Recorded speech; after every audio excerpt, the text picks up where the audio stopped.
Quer dizer que o ímpio, aquele que não tem a confiança em Deus, meus irmãos, ele muitas das vezes ele vai ser destruído sem ter alguém o perseguindo, pela sua própria astúcia, pela sua própria covardia interna, ele será destruído. Como, por exemplo, o povo de Israel, quando Golias o ameaçava. Você vê que o povo estava sendo destruído apenas por ameaças.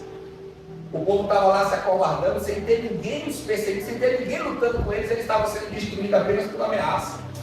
Semana, dias, Golias ali ameaçando, ninguém ousou lutar, se apresentar diante de Golias. Então, o ímpio, quando há impiedade no coração do homem, ele é destruído, não pela força do inimigo, mas pela sua própria timidez, pela sua própria covardia, ele é destruído. Muitas das vezes, meus irmãos, nós somos destruídos, muitas das vezes não é pela força do inimigo, pela força do diabo, muitas das vezes é pela nossa própria timidez, pela nossa própria covardia, porque nós não ousamos a fazer aquilo que Deus está mandando, porque nós não ousamos a ser diferente, nós somos tímidos, muitas das vezes com medo de desagradar as pessoas, muitas das vezes com medo do que os outros irão falar, e a gente muitas das vezes se destrói a gente mesmo. Quem estava perseguindo fulano? Ninguém, mas ele se autodestruiu. Quantas pessoas, meus irmãos, estão aí muitas das vezes depressivas? Quantas pessoas muitas das vezes aí estão angustiadas? Cristãos, pastores, obreiros. Talvez você, esses dias eu estava vendo duas pessoas conversando, e uma conversava assim: fulano, estou sabendo do fulano assim, que era pastor, que era filho da fulana, nossa amiga, o filho dela era pastor, e se matou, e se suicidou. E elas conversavam sobre aquilo, e eu refletia sobre aquilo. E aí eu comecei a pensar e lembrar de outros casos que aconteceram semelhantes. E o que é isso, meus irmãos? Muitas das vezes é essa timidez que a gente tem. É muitas das vezes essa covardia que a gente tem de desagradar as pessoas. Muitos homens de Deus, pastores, pastoras, missionários, muitas das vezes vivem com medo do que o outro vai falar, do que o outro vai dizer, do que as pessoas vão falar. E ele é tímido para ser aquilo que ele tem que ser. Aquilo muitas das vezes que Deus chamou ele para ser. Porque às vezes a pessoa não gosta, porque às vezes a pessoa vai desagradar, porque ele vai ser reprovado. E a gente começa a guardar aquilo para a gente. E a gente começa a nos punir, nos angustiar e nos sobrecarregar daquele fardo, que não é o fardo de Jesus, meus irmãos, porque o fardo de Jesus é leve e suave. E a gente começa a se sobrecarregar daquilo por causa da nossa timidez. Porque a gente fica pensando o que os outros vão dizer, o que os outros vão falar, o que as pessoas vão pensar. E aquele que é ousado, aquele que não é tímido, ele não tem medo. O seu temor está no Senhor. E não na opinião das pessoas, e não no que os outros pensam, dizem, mas o seu temor está no Senhor. Ele se preocupa, meus irmãos, em agradar o Senhor. Ele se preocupa em ser justo e ser reto diante de Deus. O seu temor está exclusivamente no Senhor, na palavra do Senhor. Mas muitas das vezes a gente tem em nós esse medo, né? E muitas das vezes, e se eu ser eu mesmo e desagradar, e fulano não gostar, e se eu falar isso, e fulano não gostar e desagradar, e não sei o quê, e a gente fica com essa timidez. Né? Às vezes Deus nos manda a gente fazer algo, ou falar algo, nos enviar para algo, e a gente fica ali preocupado, com medo. E a gente não pode, meus irmãos, ser isso é timidez. A gente precisa, meus irmãos, sermos ousados. A gente precisa nos atrever a fazer aquilo que nenhum outro fez, a ser aquilo que nenhum outro está sendo, a a ser luz, meus irmãos, na escuridão.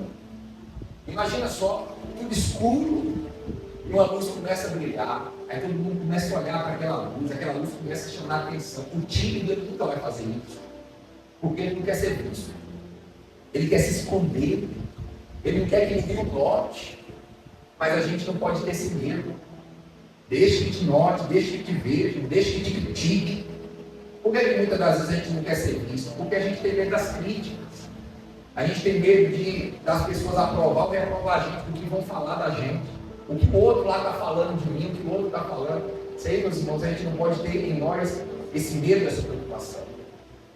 Um dia eu perguntava para Jesus assim: Jesus, o teu próprio povo te condena, o teu próprio povo está falando mal de você, a tua própria gente. E Jesus diz: o meu reino não é desse mundo. Se o meu reino fosse desse mundo, eles me defenderiam, mas eu não estou daqui. Eu não sou daqui. Então, meus irmãos, havia muitas pessoas que eram contra Jesus, que falavam mal de Jesus, que testemunhavam contra Jesus. E o que importa, meus irmãos? Isso mudou quem ele era? Isso mudou o seu propósito? Não. Porque o que as pessoas falam ou pensam de você só tem a ver com quem as pessoas é. E não vai mudar ou alterar nada em quem você é. Altera no que eles são, no que eles é. Então, o que as pessoas falam de você tem mais a ver com quem a pessoa é do que com quem você é. O Senhor, ele diz assim que os nossos olhos é a janela da nossa alma. E se os nossos olhos forem bons, o nosso corpo será luminoso. Mas quando os olhos são maus, o corpo todo está em trevas. E aqueles que têm olhos maus, meus irmãos, ele vai falar mal. Ele vai falar mal, ele vai criticar você. Sabe, todo mundo, meus irmãos, tem muitas coisas para a gente criticar. Mas tem muitas coisas o quê? Boas também, para ser apreciadas. Mas aquele que está em trevas, ele não consegue enxergar coisas boas em nada de ninguém, porque ele se está em trevas. Agora, o homem que está em luz, ele consegue ver as coisas boas em tudo, até nas coisas ruins que acontecem, ele consegue ver as coisas boas. Quando a gente vê os nossos irmãos da fé, os nossos pais da fé, aqueles que nos orientaram no passado, como Paulo, né, e outros homens, eles nos mostram que até das coisas ruins, né, aconteciam o quê? Coisas boas. Até das coisas que davam errado, né, até das maldições que vinha, Deus transformava aquilo em bênção. Até das portas que se fechavam, Deus abria portas maiores. Até aquilo que era ruim, que acontecia como ruim, Deus transformava aquilo em vitória, em algo positivo, em algo bom. Até quando eles eram lançados dentro do cárcere, havia salvação. Paulo, certa vez, ele disse assim: meus irmãos, saibam que as minhas cadeias estão contribuindo para o crescimento do Evangelho. Paulo conseguiu enxergar isso, que as suas cadeias contribuíam para o crescimento do Evangelho. Então ele enxergava até coisa positiva nas suas prisões. Ele fala assim: muitos atribuem tribulações às minhas cadeias, mas as minhas cadeias estão contribuindo para o crescimento do Evangelho. Então nós precisamos, meus irmãos, ter essa visão também. Paulo dizia também assim: até quando sou fraco, eu sou forte. Quando eu sou fraco, aí é que eu sou forte. Então Paulo, ele tinha essa visão que até as coisas ruins tinha coisas boas por detrás que Deus havia preparado.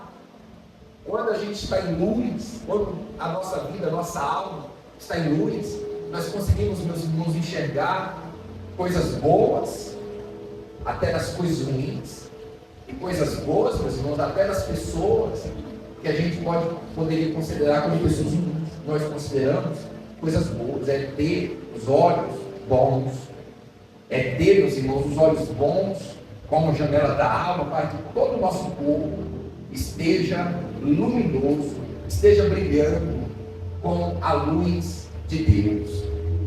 Então, meus amados irmãos, nós precisamos ser ousados, ser ousados sem se importar com o que estão falando de nós. Nós precisamos ser ousados para fazer aquilo que talvez dê errado. Mas isso é o contexto, é o conceito da palavra ousadia e atrevimento. É a gente ousar a fazer algo que talvez dê errado. Mas muitas das vezes, quando nós somos tímidos, medrosos, nós temos medo. E se der errado? E se não der? E se der? A gente só vai saber se a gente fizer.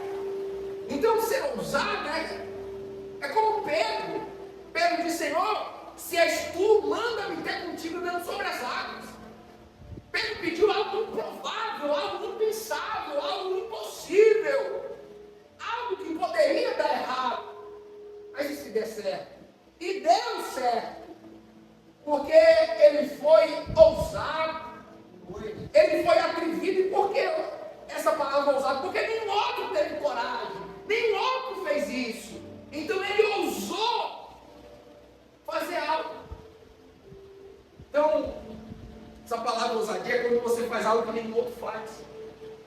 Por exemplo, no contexto que a gente usa aqui no Brasil, que ousadia, falou isso comigo. Por que ousadia que eu considero? Porque nenhum outro fala assim comigo. Então, quando um fala, então é uma ousadia. Você entendeu? Se todo mundo diz respeito a uma pessoa sem nome, sem conceito, é uma pessoa ali que todo mundo zomba, todo mundo. Então, se um outro falar alguma coisa atrevida, ninguém vai falar: nossa, que atrevimento, nossa, que ousadia. Não. Agora, se é uma pessoa, por exemplo, respeitada, que todo mundo tem cuidado de falar, que todo mundo fala direitinho com aquela pessoa, se um falar diferente, aí vão falar: nossa, que ousadia, nossa, que atrevimento. Então, essa palavra ousadia e atrevimento vem de quando você faz aquilo que não é natural.